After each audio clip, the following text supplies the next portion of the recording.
guys. I'm just going to talk for a few minutes about your synthesis assignment that is due this Friday. Um, I know that it seems kind of vague, and I was talking about it with my in-person Comp 1 class yesterday, so I had kind of some ideas about um, how to perhaps make it a little bit more manageable. First of all, I want you to kind of think about the fact that the suffrage speech comparative analysis and the synthesis are kind of similar kinds of assignments in that I'm introducing you to kind of a concept and a way to approach texts, and I want you to try it out and see just how well you can do on it. So I know that this kind of method of writing practice is a little bit like pushing you in the deep end, but I think that tends to work well. Sometimes when we challenge ourselves and really kind of push ourselves into something new, we can be surprised at what we do. And at the same time, working on integrating quotes, citing sources, and doing all of that stuff that you just really need to practice and get good at in comp. So you want to think about the synthesis assignment as being somewhat similar to the comparative analysis, but you're making an argument about these texts. So you're going to make an original argument and then kind of support that by weaving together the two editorials. And if you notice in the updated assignment, and hopefully you kind of notice my announcement, that the only two texts that you need to use for the synthesis assignment are the one that's addressed to college women and one that's addressed to college men. And we talked, I think, a bit about how thinking about the rhetorical situation for both of them is important, because I think sometimes students look at the one about college men and think that it's somehow less effective because it's shorter. But we want to think about that as being kind of a biting satirical answer to that first editorial, and the fact that it was published just a day later. So it was kind of a quick response to that first one. So what I suggest you do and how I suggest you approach this assignment is, again, think of it as being related to that comparative analysis, that you're analyzing these texts and looking at how they're similar and how they're different, and you're trying to make a point about them. So if your point is that both authors have a good argument, and there's information in both of the articles that people should understand and adhere to, then that can be your argument, and you can weave together the editorials and point out that information. I had a student say something to me yesterday that I thought was really smart. She said that the writing that we've been working on in Comp 1, whether it's looking at the rhetorical appeals letter from Birmingham jail, looking at the suffrage speeches, looking at these editorials, she said, it's hard for me to feel like I can make a point about these because these people have already made their points. And I was like, that's a great way to think about it, but I want you to think about it a step further, this idea that you're making a point about these writers' points. And all of this is kind of moving you toward what we'll be doing in the second half of the semester in terms of constructing your own arguments.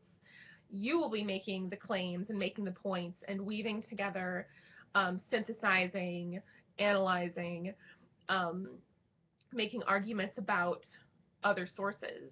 So the things that we're doing now are a kind of practice. They're very valuable, but you're kind of practicing to this end goal where you'll be making the claim, you'll be making the argument, and using other sources to support your argument. These last couple of assignments, you're really delving into the texts themselves and making arguments about the texts, and your major essays still to come this semester, you'll be making kind of your own original argument and putting together sources to support that argument.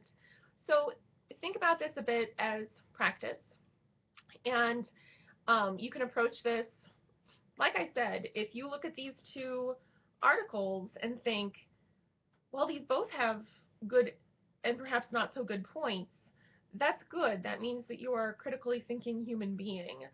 I just want you to synthesize the sources and somehow kind of make your own original point. out of them, all of the while citing properly, integrating quotations, and constructing a proper works cited page. So hopefully that makes a little bit more sense. Again, the different assignments that you've had so far, they seem like they kind of exist in a vacuum, but they don't at all. You still need to be writing descriptively and knowing how to tell good stories. You need to kind of understand and look for always the rhetorical situation and rhetorical appeals. When you have more than one source, you need to kind of analyze and do those kind of comparative and contrasting critical reading and close reading of those texts. And then when you want to make a point about something, you need to be able to synthesize information. So all of these skills that you're learning all go together to make good writing, so that by the very end of the semester, when you're writing your final essay, which is your final exam, you will be showing all of these skills. Um, so kind of keep that in mind. All of these they work together. And this cornerstone of being able to cite your sources in MLA style, integrate sources properly, have a proper works cited page, those are just kind of black and white, right and wrong, technical details that you need to master. And of course, use your handbook, use handouts that I've given you for that. Um, there's much more of an art to writing and synthesizing and arguing, and that's what I want you to be able to concentrate on, is your content and your thinking. So try to really get your head wrapped around, okay, where I need to look in the handbook for this information, what an integrated quote looks like, what I need to do with punctuation, so you can then really focus on the good stuff, which is the thinking and the writing. So keep that in mind. Do your best on this synthesis assignment. Again, think about making a point and synthesizing those two sources to support your point. If you want to use more sources, because I've given you two others, the other article that's attached and the Kansas City Star article, if you want to use more sources, that's absolutely fine. But don't feel like you have to do a massive research paper. Don't feel like that at all. I have graded your letters from Birmingham, your letter from Birmingham jail in class or timed essays. So pay attention to my comments on those. And then by Thursday afternoon at the latest, I will have your suffrage speech assignments graded. So be sure to look at those and think about what I've corrected before you turn in your final synthesis assignment. Let there be some time in between those two that you can kind of make corrections and edit yourself. Do your best. I will, like I've said, next week is our spring break at ECC. So later this week I plan on posting just a couple of things if you want to kind of start working ahead.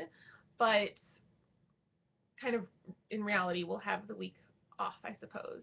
So let me know if you have any questions. Please email me, and we will talk then. Good luck.